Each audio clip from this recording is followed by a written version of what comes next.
Hello, Marks, and welcome to the very first episode of Masked Musings. And I am your host, Outsider Lee. And not sure what this show is going to turn into. I'm just sort of testing things out here, so bear with me. There might be fancy graphics and thumbnails and shit like that in the future, but for now, I'm just sort of doing a test run here. I was originally going to do a show months ago that was going to be focused totally on New Japan Pro Wrestling, but my schedule just prevented that, and I had to sort of rethink my strategy here. I'm basically going to be doing this show to cover mostly the sort of rejuvenated MLW promotion, Major League Wrestling, as well as key New Japan shows, I think is kind of going to be my focus here. I'm also going to maybe every once in a while just drop opinion pieces. That will definitely probably be a lot shorter than these show reviews. But I'm mostly going to be covering MLW and sort of major New Japan Pro Wrestling pay-per-views. And that's going to be sort of my focus here. So bear with me, like I said. I'm new at trying to do this sort of thing. So it'll be a little shaky for the first few episodes before I find my groove here. But we're going to be looking at MLW here. We're going to be looking at their fourth show so far since they've come back, which is Road to the World Championship, which was held in February 8th. The previous three shows was their One Shot, October 5th, their Never Say Never, and December 7th, and their 0 Hour on January 11th. If you're not familiar with MLW, it was actually a sort of almost kind of a super indie back in the day. Started in 2002 and ran to 2004. Sort of filled the void that was left by ECW going away, as well as WCW going away. It just financially couldn't sustain itself and folded, but you saw a lot of ECW wrestlers, a few WCW wrestlers, a lot of international talent and indie talent sort of went through MLW for a little while there. They ran several shows. They had like 34 or something TV episodes and a bunch of pay-per-views. It was sort of a hybrid of styles too. It had some of that sort of ECW hardcore action, but it did a lot of what the best of ECW did. You know, at ECW's peak period, where they introduced a lot of lucha libre and foreign stars and foreign talent, and showcased really great wrestling amongst the sort of more garbagey hardcore stuff. And MLW sort of carried that tradition, but they went back to a much more old school sort of booking concept, and they sort of brought that back in the new revamped version of MLW as well. And so we're going to talk about it now. I'm not going to go back and review the previous three shows because they're out there. They've been out there for a while. I am going to be doing letter grades on shows. If you want my sort of letter grades for the first three shows, basically they all sort of float around a B- to a B is where they're sort of sitting, because they're just kind of establishing themselves, and nothing has been actively terrible on any of these shows, so everything's been kind of good. It's sort of they sort of have that sort of old ECW style kind of stuff, but they bring a lot more to the table now. And they're just, you know, they're sort of slowly establishing themselves, but they have a lot of great variety in their shows, and I'll get more into that as I talk about sort of the pluses and minuses of this show. So this show, the Road to the World Championship, this is really the first show that really sort of is setting a direction for the company. They're going for a tournament here to establish their first world champion in the revised version of MLW. It's also been hinted that they're going to have a middleweight championship and tag team championships in the near future as well, tournaments for those. So that's pretty cool. They've definitely got a direction in mind here, which is awesome. They're really solidifying things. So there are 4 matches in this. These are the quarterfinals. There's going to be the semifinals on their spring break show in March, and then the World Championship finals in April. Is going to happen. So they had 4 matches here, and I'll just give you a rundown really quick of what matches these are for the initial the sort of quarterfinals in the tournament. So they have Jimmy Havoc versus MJF. They have Shane Strickland versus Brody King. They have Tom Lawler versus MVP, and they have Matt Riddle versus Jeff Cobb. And those are the first tournament matches, and they have a bunch of other matches on this show as well. All these shows so far have been about 2.5 hours. It's kind of like, think of like a Monday Night Raw where there's no commercials and no real backstage segments. There's no interview time that goes over like a couple minutes, and it's almost just pure action. So it's like a kind of like the ultimate premium kind of version of like a Monday Night Raw that you can hope for, where, you know, no bullshit, just kind of straight action. Each match, it's just like boom, boom, boom. We have a match, we might have like a 2-minute backstage segment, and then more matches. Really fast paced. All these shows have been so far. So first off, we're going to look at sort of the prelim matches on this show. First off, we had a women's match, and so they've got a sort of women's division developing here. No doubt there's probably going to be a women's title at some point. Their big star right now is Santina Garrett, and she's been undefeated so far. She went up against Lacey Lane, and she beat her with a super kick, and then her Shining Star Press, which is a shooting star press. But this was really short. It was a little iffy in spots, but generally it was pretty good. There was this weird little moment where Santina Garrett had Lacey Lane in a submission hold, and it looked like Lacey Lane tapped out, but the ref never called it, and it was weird. Even the people in the crowd were so like, she tapped out, but they just kind of ignored it.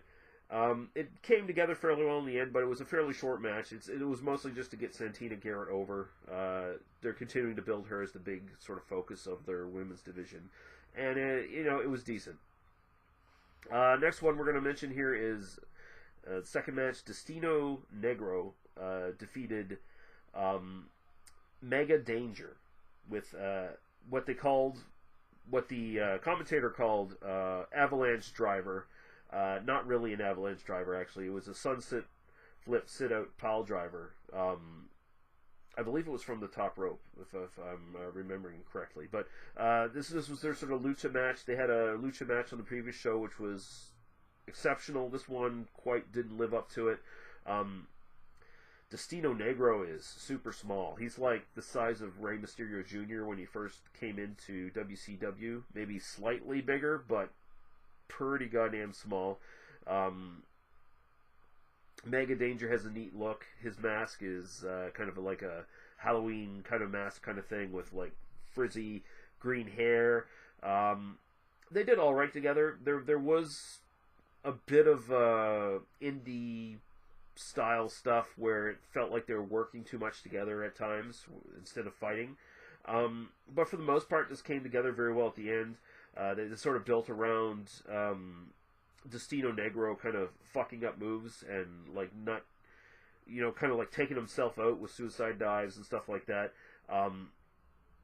There was one point where a Nesty Plunge was used as offense. I guess it's if you're familiar with Darby Allin, it's actually kind of the coffin drop, where it's just like you basically use a Nesty Plunge, and if you're not familiar with that move, it wasn't a move, it was a spot that Cactus Jack used to do, where he'd come off the apron and just like do a back bump on the floor. But here it's used as a move where the guy's just basically jumping off and just smashing his back into his opponent on the floor. So that was a really good spot. It was a decent match, but it definitely didn't live up to the previous Lucha match on the previous show. Next up, we had Seth Petruzzelli and Simon Gotch. They're part of Team Filthy. This is Tom Lawler of UFC fame. He's doing pro wrestling now. He's got his own stable in MLW called Team Filthy. Filthy Tom Lawler, leader of the stable. So it's Seth Petruzzelli and Simon Gotch, previously of WWE. Now he's in MLW. And they defeated Team TBD, which is Jimmy Yuta and Jason Cade, I believe. I didn't write his full name down here for some reason. I don't know why. yeah, they beat them with basically help from. Well, I'll get into it, but it was the win was with a jumping pile driver. There was really good action in this, good tag team match. Yuta is pretty amazing. He's kind of a natural baby face. He's got that sort of Johnny Gargano, Daniel Bryan-ish kind of like just pure babyface that people get behind in the modern era kind of thing. People have been likening him to a young Ricky Steamboat. I can sort of see that. He's really good. He is really good. Team Filthy is pretty amazing as well. I'm kind of digging this stable. They've got these like really whacked out, colorful like Yakuza tattoo pants that they've been wearing, and I just love it. Like they're almost kind of a modern day Midnight Express to a certain degree. The previous show, it was Tom Lawler and Seth Petruzzelli tag teaming up. And they're just really fun heels. I think maybe Team Filthy needs a manager of some sort, like a Jim Cornette-esque kind of manager to really kind of solidify things. But they're going in a great direction. Yeah, there was just good action in this, and I enjoyed it. Essentially, there was distraction from the returning Colonel Robert Parker. If you don't remember him, you probably weren't a WCW guy. Yeah, but Robert Parker. This is Robert Fuller actually, who was a great pro wrestler. He was doing the Colonel Robert Parker management gimmick in WCW for a while, which was actually kind of a waste of his talents. But here I kind of like just seeing him come back, and he is now managing the Dirty Blondes, which is a sort of Southern white trash tag team that debuted, I think, in the previous show. Maybe it was 2 shows ago. I can't quite remember, but that's the new Stud Stable. And if you're not familiar with the Stud Stable, then you've probably not been watching enough territory wrestling, because the Stud Stable goes way back. Dutch Mantel, Jimmy Golden, Robert Parker, Robert Fuller, I should say. Great sort of heel stable that's... they were kind of dumbed down in WCW, but here I kind of got hopes that this is going to be a lot of fun. But yeah, the Dirty Blondes came in with Robert Parker, and they distracted Yuta and Cade, and Petruzzelli and Simon Gotch got the win. So it was fun. They're just sort of establishing relationships and building up stuff here. Next up, we had Low Key. I keep wanting to say Kai. Low Key. He beat someone called Kodo Brazil, which I'm not familiar with at all. He was this masked guy with a dragon clutch, which is sort of like a grounded version of a dragon sleeper, I guess, but it seems like he's using his legs or whatever. Kodo is even smaller, I think, than Destino Negro. He looked fucking super small. Like, he looked like a 8th grader or something. I don't know, like fucking super small. Low Key unmasked Kodo in this match, beat the shit out of him. Kodo got a little bit of offense into this, but Low Key kind of like jumped him from the get-go. This was purely just to get Low Key over as a badass. Low Key's doing his Hitman gimmick where he's wearing the business, the business pants, the fucking white shirt and all that shit, and the tie. But yeah, Low Key is part of sort of the Black Friday, I believe, stable, which is actually a holdover from the previous MLW. It was Gary Hart's stable of heels, and so it's now run by Stokely Hathaway, and Low Key is like the main guy in it with Stokely Hathaway, and they're trying to put over Low Key as like this major badass, and they're feuding with MVP right now. After the match, Low Key won, of course. Low Key did his sort of like I don't even know what kind of kick it's called. It's just where he just brings sort of like a kind of a reverse kick, I guess, or an inverted kick or something like that, where he brings it down the back of a guy's head who's laying down. He just smacked Kodo Brazil in the back of the head with his kick and knocked him out. So yeah, it was effective. And Stokely Hathaway did a little promo at the end, and it's just continuing getting the stable over and getting them over. And you'll notice most of these matches so far have been fairly short. They've packed a lot of matches into the show. 2.5 hours or so. They've packed a lot of matches into the show. Next up, another women's match. Chelsea Green defeated Priscilla Kelly by disqualification. Priscilla Kelly is with Darby Allin and Jimmy Havoc in their sort of stable of... I guess they're kind of tweeners, because depending on the match, they kind of get cheered as faces, and then some other matches they sort of get cheered as heels, or booed as heels. But yeah, Priscilla Kelly's playing this sort of crazy goth chick character. And yeah, Priscilla Kelly basically, this was really short. Priscilla Kelly apparently in a previous show she jumped Chelsea Green. She was going to have a match and took her out of it, and then substituted herself into the match, I guess it was. But so Chelsea Green was looking for revenge here. It was non-stop. There was decent action, but it was pretty short, kind of a slugfest.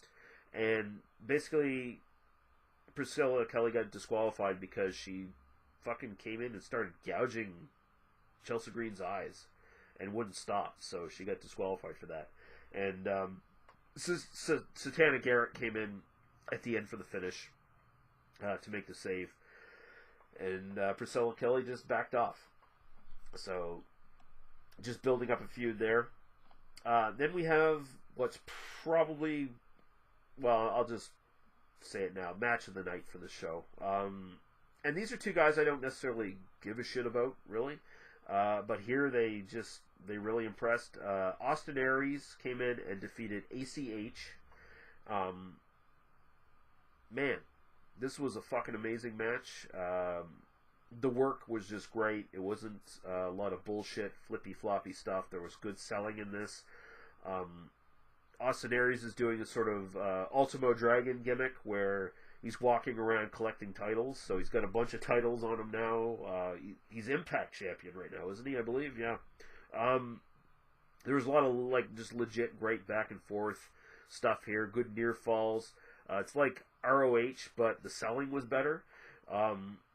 Aries kept grounding ACH, working on his injuries. ACH came in taped up on his ribs and on his leg, and Aries was sort of working those spots, trying to keep him grounded, keep him from flying. There's one spot where there's this vicious Death Valley driver from Aries on the apron. Nasty looking, fucking nasty looking. I don't like apron moves, but you know, every once in a while you pull it out, it's fairly effective. ACH had tried for a 450 splash, and that was blocked with knees by Aries, and Aries rolled him into the horns of Aries. ACH got to the ropes, really great spot there. Aries eventually won with a brainbuster. Then they did the handshake deal afterwards, and Aries said he wanted to come into the middleweight tournament if that actually happened. And this was good. This was fucking really amazing. If you check this show out for any match, this should be the one you check it out for. It was just fucking great. Now we move on. We had a short little match here. Mike Pero and Barrington Hughes defeated Vandal Ortegun and Saeed Al Sabah. Basically, Hughes just literally squashed Vandal Ortegun. And Vandal Ortegun and Saeed Al Sabah, they're doing a tag team together. This is sort of the undercard kind of stuff. Mike Pero's this big motherfucker. Barrington Hughes is an even bigger motherfucker if you've never seen that guy. He was sort of the mystery partner for Mike Pero. They started off the match with Ortegun and Al Sabah just double teaming Pero, and they speculated, oh, Pero couldn't find a partner, but then Barrington Hughes sort of slowly came down to the ring because he doesn't have exactly the ability to shift it into high gear speed-wise because he's a big fat motherfucker. But yeah, this was just sort of the piss break match, kind of fun relief match, and they literally Barrington Hughes literally did a big splash on fucking Ortegun and pinned him. So there you go. So then we get into the quarterfinals for the MLW World Championship tournament, and first match was Jimmy Havoc against MJF. Jimmy Havoc defeated him to advance to the semifinals with the Acid Rainmaker, which is basically just the Rainmaker clothesline, but it's the one he does, so he calls it the Acid Rainmaker. But I gotta say, MJF's a great heel. I've been enjoying his work here. Like, best thing about MLW is they're really introducing me to a lot of indie guys who have probably worked promotions I just don't watch, like CZW and stuff like that. So I know MJF is from CZW primarily.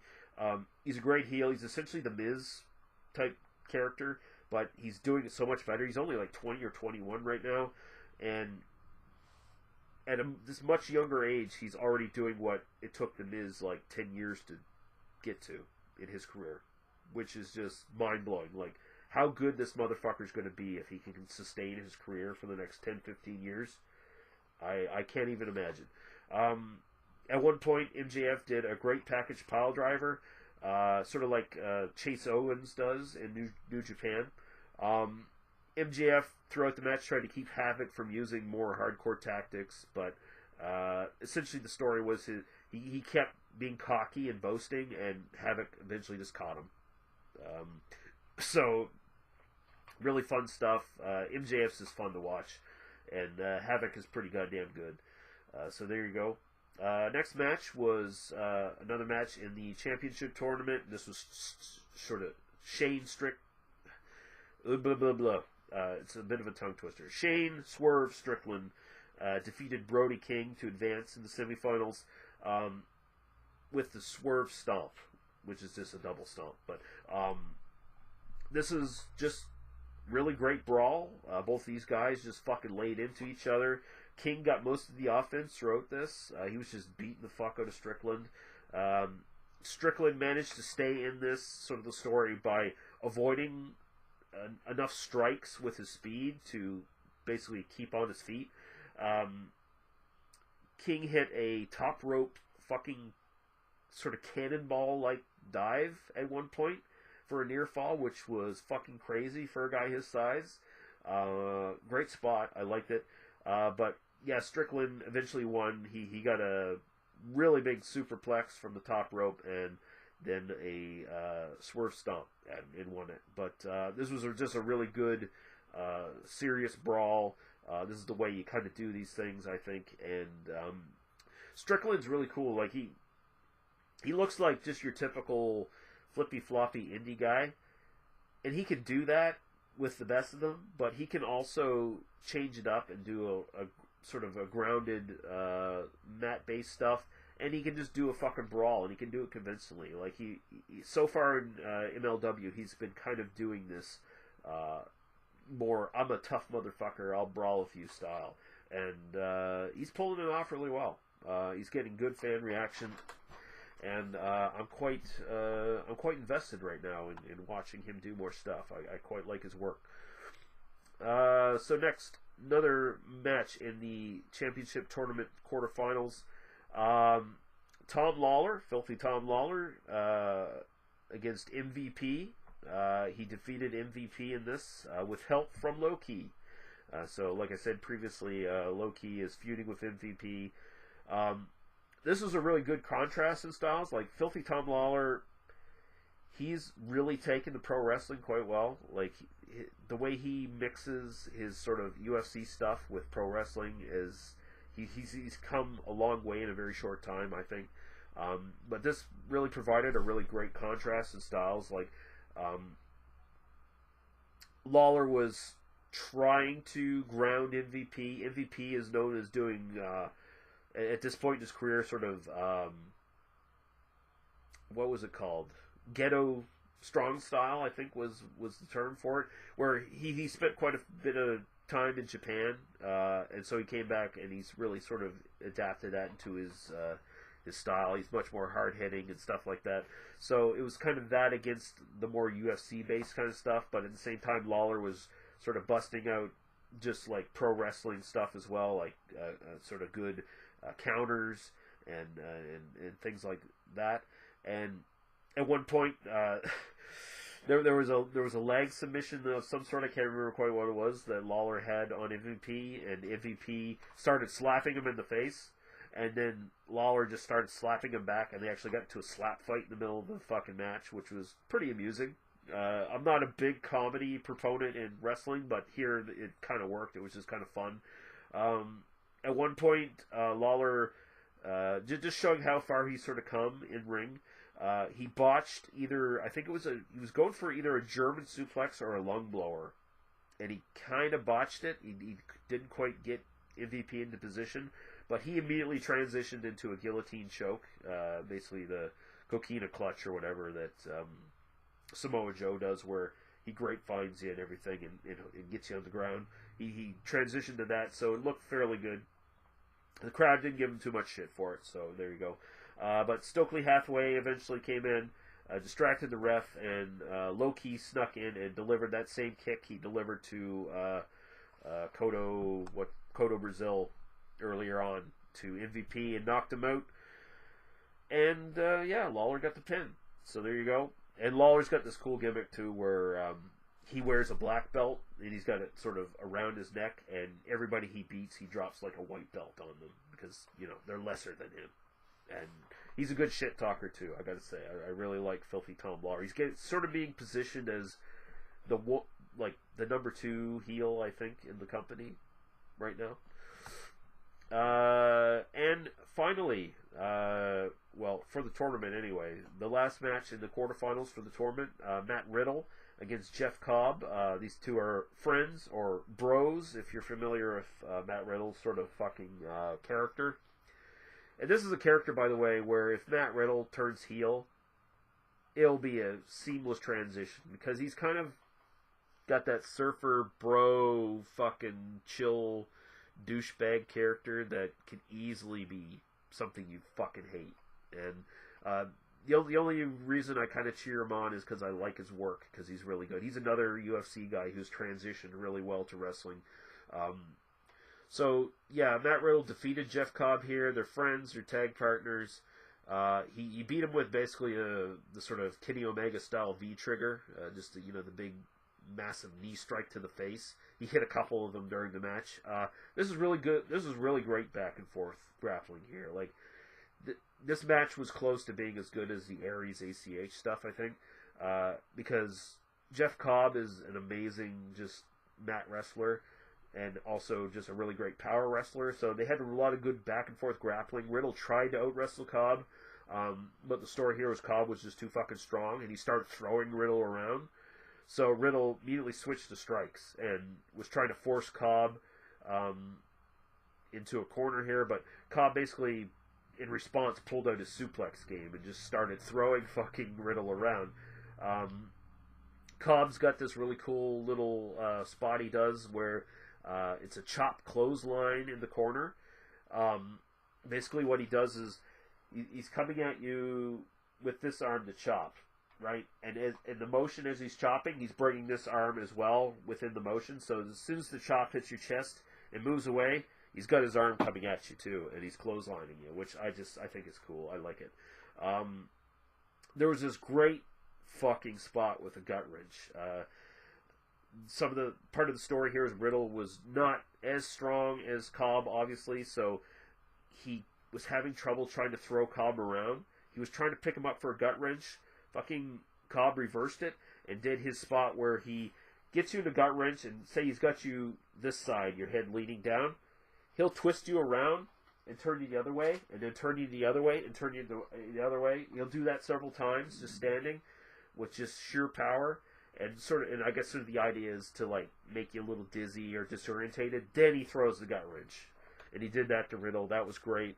Cobb tried for a running dive, or either an uppercut, like the sort of your opponent's sitting on the fucking mat, and you go down. It's kind of like what Kota Ibushi, Ishii. It's what Ishii does, where he runs at you and hits either with a clothesline or a forearm. But Riddle, who was in that sitting position, actually caught him in a guillotine choke, which was really cool. Riddle did the bro to sleep, which is the go to sleep, then hit a bridging German to get a near fall. Then he started hitting the V triggers. He hit a Pele kick on Cobb. Cobb came back with a drop kick to Riddle, who was sitting on the top turnbuckle at the time, and then a stall superplex from the top rope. There's a lot of psychology around Cobb's wrist here, which has been injured in the previous 2 shows or whatever. So the story was that they're friends, so basically Riddle was not taking advantage of Cobb's hurt wrist, which was kind of cool. I like that little spot in there. Then eventually it ended with a powered bomb to a V trigger from Riddle for the finish, and this was a really great match. And of course they made up at the end and showed respect and all that stuff. So they weren't teasing any sort of dissension or anything, which is good, because I mean, we're way too early on for fucking tag teams to be splitting up and shit. That's just dumb. And then we have the main event, and this is Darby Allin, who I've become a big fan of, who I was introduced to with MLW, defeated Sammy Callahan, thanks to interference from Jimmy Havoc. Jimmy Havoc, of course, like I said, Darby Allin, Jimmy Havoc, and Priscilla Kelly, that's her name, right? Yeah. I'm just getting, forgive me again, this is rough. I'm just kind of getting into these people and learning who they are. But, yeah, so they're in that stable together. Sammy Callahan, the story here is essentially kind of almost the Raven CM Punk storyline from, I think it was ROH that they did it in, where there was kind of the mentor versus the student kind of thing, except here fucking Darby Allin isn't a straight edge jackass. You know, he's not a non-drinking, non-drug doing guy who's criticizing Sammy Callahan's lifestyle or anything like that. This is just, I'm sicker and more twisted than you, and I'm gonna fuck you up kind of thing. But yeah, Darby Allin, Sammy Callahan. Darby Allin wins this one thanks to interference from Jimmy Havoc, and this is great. Mentor-student feud. Starts off with Allin spitting in Sammy's face and pissing him off. Lots of brawling on the outside and the inside of the ring. Allen's trying to fly around, and because he's a smaller guy, he's trying to use his speed to get around Sammy. Sammy's countering with power, classic kind of thing here. Lots of chairs introduced into this match, just throwing all over the fucking place. MLW so far has been doing these sort of hardcore brawls really well. They keep them to about one match a fucking show, which is great. It makes them feel a bit more special. Sammy was running Allin into the ropes, and this is the spot of the fucking show, by the way. This was fucking amazing. Maybe not match of the show, but this was spot of the show. Sammy is running Allin to the ropes. He's not Irish whipping him. He's got a hold of his arm. He's got a hold of him around the back of the neck. He's running him to the ropes. Allin jumps to the top rope, like he's going to maybe catch Sammy and do like a springboard arm drag or something like that to reverse. Sammy's like, fuck that, and just pushes Allin off the top rope. Sends Allin into low-hanging balcony, and then this side of the ring, the balcony is much more close. So Allin goes like 3 or 4 feet in the air and it smashes back first into the fucking balcony. And then just lands down into like a pile of chairs or whatever. Fucking amazing spot. I fucking marked out for that shit, man. That was fucking great. Crazy as fuck spot. That's maybe one of my biggest criticisms of Allin, is that he's going to fucking kill himself early on. But, man, that was a great spot. I can't deny that. Then there was this really gross spot. This is probably grossest spot of the fucking night, where Sammy Callahan, who apparently is known for chewing tobacco, like skull or something like that, when he comes into matches, spit this big brown gob into his fucking hand, and then he went and to chop, and you could see some of it come off, and this big brown gob chopped right across fucking Allen's chest. That's fucking gross. That was fucking gross, but it was kind of cool. Then Sammy did this Blue Thunder Michinoku driver-ish kind of thing. for a near fall on a chair, which was fucking crazy. Allen hit a code red, and then there went for a pin, but Sammy reversed that, and then put it into basically a stretch muffler, and Allen got to the ropes. But then they did the spot where Sammy was challenging Allen for sort of a chair duel. He's like, he brought two chairs in the ring, threw one to fucking Allen, is like, pick it up, let's fucking do it. And Allen's like, fuck you. And they did a couple little exchange here. Then Allen brought in a table. They did a top turnbuckle sort of fight where they were punching each other. With Sammy, basically he pulled a he did a pulling pile driver on Allen. The table was set up, so he got him in pile driver position, pulling pile driver like Terry Funk used to do, and right through the fucking table for a near fall. That was nuts. But Callahan gets frustrated after that. He goes and gets some duct tape. He ties Darby up, ties his hands behind his back, and this is where Priscilla Kelly and Jimmy Havoc came in and ran interference. Jimmy Havoc hit I think it was just a regular clothesline for a near fall, and then he hit the acid rainmaker on Havoc, from Havoc to Sammy, and then Darby did his coffin drop with his arms tied behind his back from the top rope onto Sammy Callahan for the win. And then they were going to beat up fucking Sammy afterwards, and Joey Janela, who I don't really know. I'm not too familiar with him. He came in to make the save. He came in behind Darby Allin with a beer bottle, smashed it over his head, and knocked him out and saved Sammy Callahan. And then he smoked a cigarette. Well, I've only seen one other wrestler smoke a cigarette in the ring before, and that was the Giant, Big Show, back in the day in WCW, where he briefly did that for like 2 weeks or something, which was his gimmick change. Correct and crazy. But this was a really fun show. My overall grade for this, I'll get into here in a sec. Match of the night, like I said, Aries and ACH. I'll go over the negatives on this show first. First off, too many matches. Although they kept a lot of the stuff short, I think they could have benefited by cutting a couple of matches here. They seem to have the idea that they need to showcase everybody that they have on their sort of roster on the show. Don't necessarily need to do that, I don't think. Few too many matches. Like, they could have cut 2 matches out of here, and I would have been more happy. Because honestly, I would have liked to see more time on some of the other preliminary matches.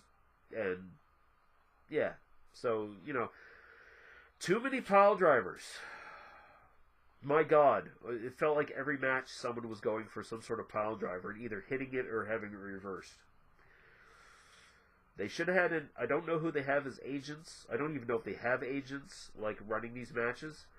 Whoever it was needs to be having stern talking to, because you can't have that many fucking pile drivers in every fucking match. Too many instances of...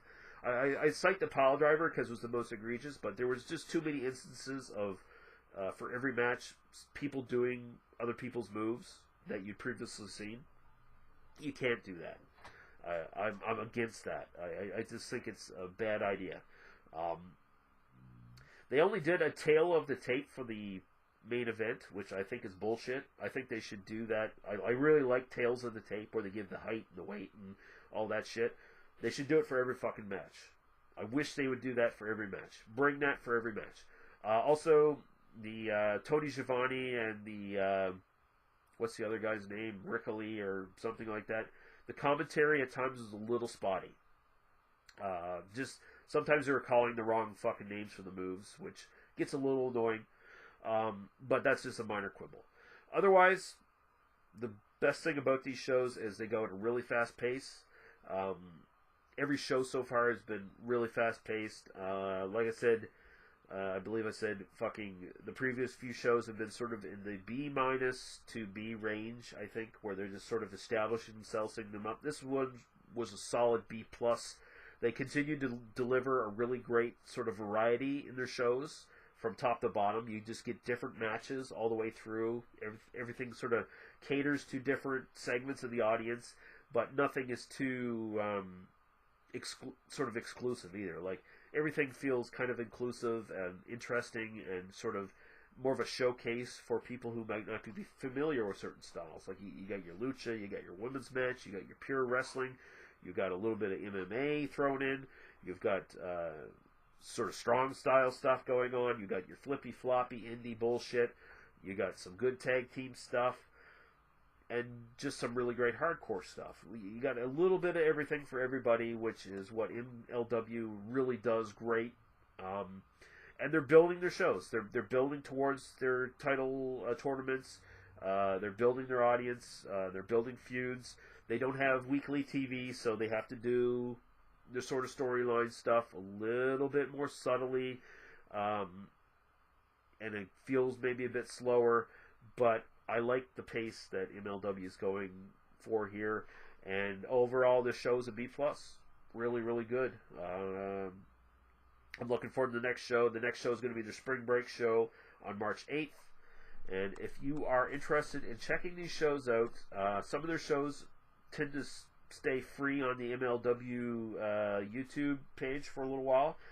They eventually all go to their MLW.pivotshare.com page, where you can pay the measly sum of $4.99 for a fucking show, which is a steal.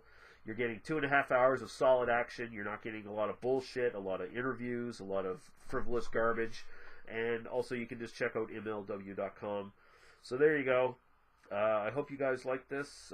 Please give me feedback in the comments. Let me know if I'm doing shit badly, or if you like what I'm doing. I'm totally open to, open to criticism, even though you're all fucking marks and I don't respect your opinions at all. But there we go. So yeah, I don't know when the next episode's going to be.